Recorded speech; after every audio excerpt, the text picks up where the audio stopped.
नमस्कार, आप देख रहे हैं द क्रेडिबल न्यूज। मैं हूं शालिनी।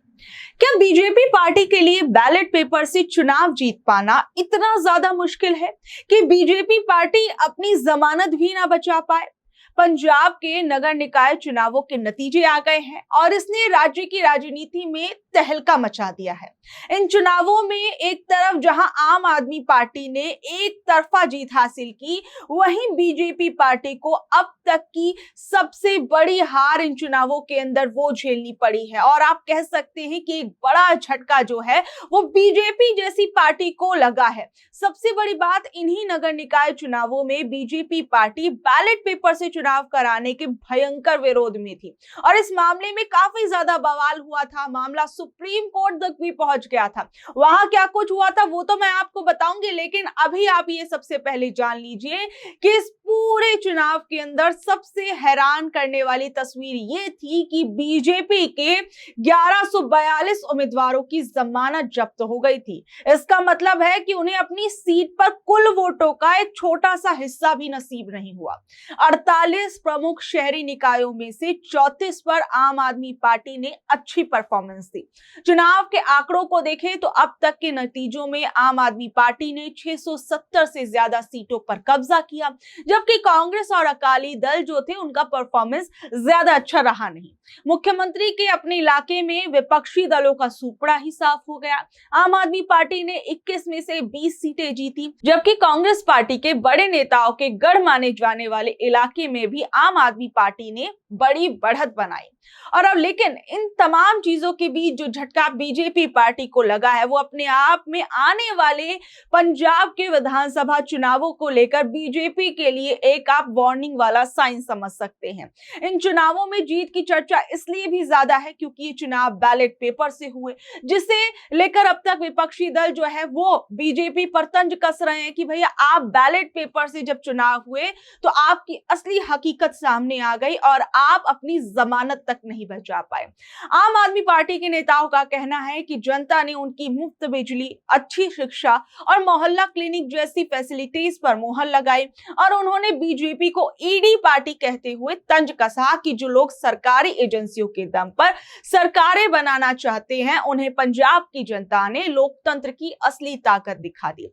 कुल मिलाकर इन नतीजों ने यह साफ मैसेज दिया है कि पंजाब की जनता ने पुरानी पार्टियों को एक तरीके से नकारा, मौजूदा सरकार के कामों पर भरोसा जताया, जबकि बीजेपी के लिए राज्य में अपनी साख बचाना एक बड़ा चैलेंज बन गया है। और आने वाले पंजाब के जो विधानसभा चुनाव होंगे उसमें बीजेपी के लिए आप कह सकते हैं कि एक ये खतरे की घंटी बज चुकी है। इस पूरे मामले में एक और बड़ी बात, बीजेपी ने इन चुनावों को ईवीएम से कराने के लिए एड़ी चोटी का जोर लगाया था और सुप्रीम कोर्ट तक ये मामला पहुंच गया था। सुप्रीम कोर्ट ने पंजाब में बैलेट पेपर से चुनाव कराने वाली जो याचिका थी उसको पूरी तरीके से खारिज कर दिया था। दरअसल रुचिका गर्ग नाम की एक महिला ने कोर्ट में ये पिटीशन डाली थी कि चुनाव पर्चियों से नहीं बल्कि ईवीएम से होने चाहिए। इस पर सुप्रीम कोर्ट ने कहा कि चुनाव कल होने वाले हैं और आप आ जा रहे हैं। अदालत ने क्लियर कहा कि हम इस आखिरी मोड़ पर पूरी चुनावी प्रोसेस को नहीं रोक सकते। जजों ने फटकार लगाते हुए ये कहा कि आपको पहले आना चाहिए था, बहुत ज्यादा देर हो चुकी है। जब ये सवाल उठा कि आखिर में पर्चियों से चुनाव क्यों हो रहे हैं तो पंजाब राज्य के चुनाव आयोग ने अपनी मजबूरी बताई। उन्होंने हाई कोर्ट को बताया कि उनके पास चुनाव कराने के लिए जो मशीनें हैं वो पर्याप्त नहीं थी। चुनाव आयोग ने जितनी मशीनें मांगी थी उतने उन्हें मिल नहीं पाए, इसलिए मजबूरी में बैलेट पेपर का सहारा लेना पड़ा।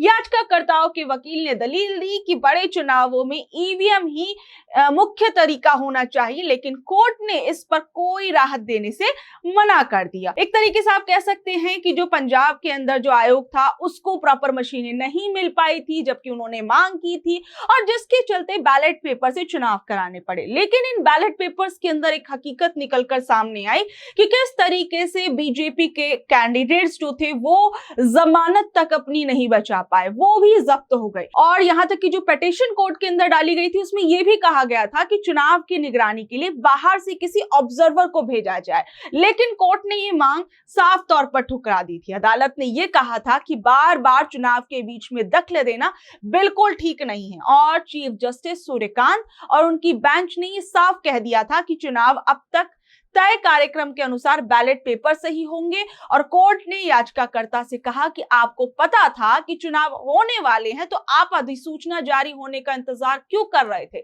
यानी एक तरीके से कोर्ट ने ये कह दिया कि आप अब तक क्यों सो रहे थे और चुनाव होने से एक दिन पहले आपको ये याद आता है कि ईवीएम से चुनाव होनी चाहिए, बैलेट पेपर से नहीं। कोर्ट ने सीधे कहा कि अब बहुत देर हो गई है, चुनाव की गाड़ी निकल चुकी है और अब हम नहीं इसको रोकने वाले और अब पंजाब में पर्चियों से ही वोट डाले जाएंगे।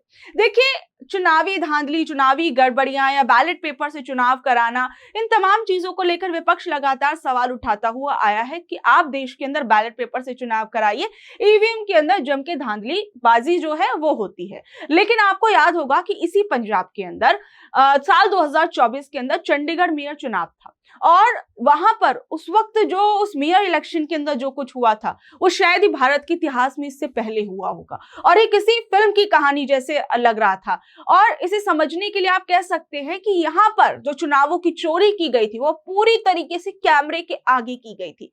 कैमरे में ये पूरी की पूरी चोरी पकड़ ली गई थी। जनवरी 2024 में जब मेयर के लिए वोट डाले गए थे तो आम आदमी पार्टी और कांग्रेस के पास जीतने के लिए पूरे वोट थे, लेकिन जब वोटों की गिनती शुरू हुई तो चुनाव अधिकारी अनिल मसीहा ने कुछ ऐसा किया जो कैमरे पर कैद हो गया। वो वोटों वाली जो पर्चियां थी, जो बैलेट पेपर्स थे, उन पर पेन से उन्होंने कुछ निशान लगा दिए और ये सारी तस्वीरें कैमरे के अंदर कैद हुई और हर जगह मेरे ख्याल से बहुत से लोगों ने वो वीडियोस देखे भी होंगे जिन्हें याद होगा। और बाद में उन्होंने, जो अनिल मसीह थे, उन्होंने बहुत चालाकी से गठबंधन के 8 वोटों को सिर्फ ये कहकर रिजेक्ट कर दिया कि ये खराब है। इन 8 वोटों के कटते ही बीजेपी का उम्मीदवार जीत गया और उन्हें मेयर बना दिया गया। अब ये मामला यहीं थमा नहीं, काफी ज्यादा बवाल हुआ और ये मामला पहुंच गया सुप्रीम कोर्ट, हाई कोर्ट तक भी गया था, लेकिन हाई कोर्ट के अंदर कुछ हुआ नहीं तो सुप्रीम कोर्ट के अंदर ये मामला पहुंचा। तो सीजीआई ने जब ये वीडियो देखा तो वो भी इसे देखकर दंग रह गए। उस वक्त सीजीआई चंद्रचूड़ थे और उन्होंने भरी अदालत के अंदर सीजीआई ने ये कहा था कि ये लोकतंत्र की हत्या है।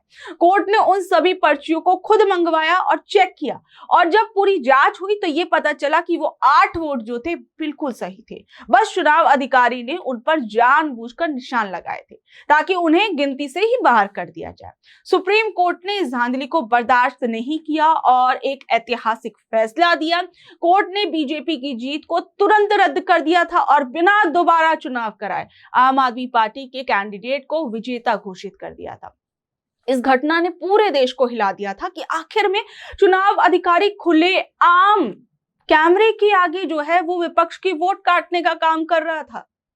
मतलब हर कोई ये बात देखकर दंग रह गया था कि क्या अधिकारी इतने ज्यादा बेखौफ है कि वो कैमरे के आगे भी इस बात से नहीं डर रहे हैं कि ये सारी चीजें उस कैमरे के अंदर कैद हो रही हैं। सोचिए, अगर चुनाव कराने वाला अधिकारी ही बेईमानी पर उतर आए तो जनता का वोट कितना ज्यादा अनसेफ है, इस बात से ही समझा जा सकता है। इसलिए आज भी जब बैलेट पेपर से चुनाव होते हैं तो लोग इस चंडीगढ़ कांड को जरूर याद रखते हैं। देखिए, लोकसभा चुनाव हो या फिर विधानसभा के चुनाव हो, इन तमाम चुनावों के अंदर कांग्रेस, आम आदमी पार्टी, सपा, टीएमसी, ये तमाम लोग जो हैं, इन तमाम पार्टी के लोग जो हैं वो ये कहते आए हैं कि ईवीएम के कांड जो चुनाव है वो पूरी तरीके से निष्पक्ष नहीं होता। विपक्ष का सबसे बड़ा आरोप ये रहता है कि कोई भी इलेक्ट्रॉनिक मशीन ऐसी नहीं है जिसे हैक ना किया जा सके। उनका कहना है कि जब दुनिया के बड़े बड़े और अमीर देश जैसे अमेरिका, जर्मनी, ये सभी लोग जो है वो कंप्यूटर या मशीनों के बजाय आज भी बैलेट पेपर से चुनाव करा रहे हैं, तो भारत में मशीनों पर इतना भरोसा क्यों किया जा रहा है? विपक्ष के नेता अक्सर चुनाव आयोग से शिकायत करते हैं कि कई बूथ्स पर ऐसी गड़बड़ियां होती हैं जहां वोटर्स बटन तो किसी दूसरी पार्टी का दबाता है लेकिन मशीन में लाइट किसी और पार्टी की जो है वो जलती हुई नजर आती है। तो विपक्ष कहता है कि ईवीएम के साथ जो वीवीपैट जुड़ी होती है उन तमाम चीजों के अंदर बहुत धांधलेबाजियां होती है। पर्ची सिर्फ 7 सेकंड के लिए शीशे के पीछे दिखती है और फिर नीचे बक्से में गिर जाती है और वोटर्स उस पर्ची को अपने हाथ से छू भी नहीं सकता और ना ही उसे खुद बक्से में डाल सकता है। ऐसे में कैसे पक्का हो कि अंदर गिरी पर्ची जो है वो बिल्कुल ठीक है? विपक्ष कहता है कि चुनाव कराने वाले सरकारी अधिकारियों और प्रशासन पर सरकार का दबाव होता है। स्ट्रांग रूम्स के आसपास संदिग्ध गाड़ियों के दिखने या मशीनों के इधर उधर ले जाए जाने की भी बहुत सी खबरें सामने आती हैं। चाहे वो आपका बंगाल चुनाव रहा हो, चाहे वो आपका हरियाणा का चुनाव रहा हो, दिल्ली का चुनाव रहा हो, तमाम जगह ऐसी बहुत सी खबरें आई जब ईवीएम को लेकर कई सवाल उठे थे। इन्हीं अपनी चिंताओं को लेकर विपक्ष जो है वो लगातार ये मांग करता है कि आप बैलेट पेपर की वापसी कराइए। चुनाव पूरी तरीके से पुरानी व्यवस्था पर होने चाहिए, यानी बैलेट पेपर से होने चाहिए और बक्से बैलेट पेपर और जो बक्से से कराए जाते थे उससे होने चाहिए, ताकि जनता अपनी आंखों से देखे कि उसका वोट कहां गिरा है। विपक्ष कहता है कि वीवीपैट मशीन से निकलने वाली सभी पर्चियों को गिना जाए, उनका मिलान किया जाए और एक तरीके से आप कह सकते हैं कि लगातार बैलेट पेपर की मांग इस देश के अंदर उठ रही थी। और इस बैलेट पेपर का एक तरीके से आप कह सकते हैं एक एग्जांपल अब इन निकाय चुनावों के अंदर देखने को मिला कि किस तरीके से बैलेट पेपर से चुनाव हुए। तो बीजेपी पार्टी, जिसकी कई राज्यों के अंदर जो है वो सरकार है, देश के अंदर सरकार है, डबल ट्रिपल इंजन की सरकार है, उसके बावजूद वो पंजाब के अंदर एक जो छोटा सा चुनाव था उसके अंदर उनके कैंडिडेट्स अपनी जमानत तक जब्त उनकी हो गई। तो ऐसे में क्या अगर वाकई में देश के अंदर बैलेट पेपर से चुनाव होंगे तो क्या बीजेपी पार्टी के लिए चुनाव जीतना जो है वो काफी ज्यादा मुश्किल हो जाएगा। इसलिए ईवीएम से ही चुनाव जो है वो कराए जाते हैं। देखिए, अखिलेश यादव का आप ये वीडियो देखिए जिसके अंदर वो कह रहे हैं कि अगर हम चुनाव जीत भी जाएंगे तो भी सत्ता में आने के बाद इस ईवीएम को हटाने की कोशिश करेंगे। तो बहरहाल देखिए, अब जो ये चुनावी नतीजे आए हैं उससे आप पंजाब के अंदर क्या कुछ देख रहे हैं, सोच रहे हैं, नीचे दे कमेंट बॉक्स में अपनी राय जरूर बताइएगा। और ऐसे ही अपडेट्स जुड़े रहने के लिए देखते रहिए द क्रेडिबल न्यूज। मैं हूं शालिनी, धन्यवाद।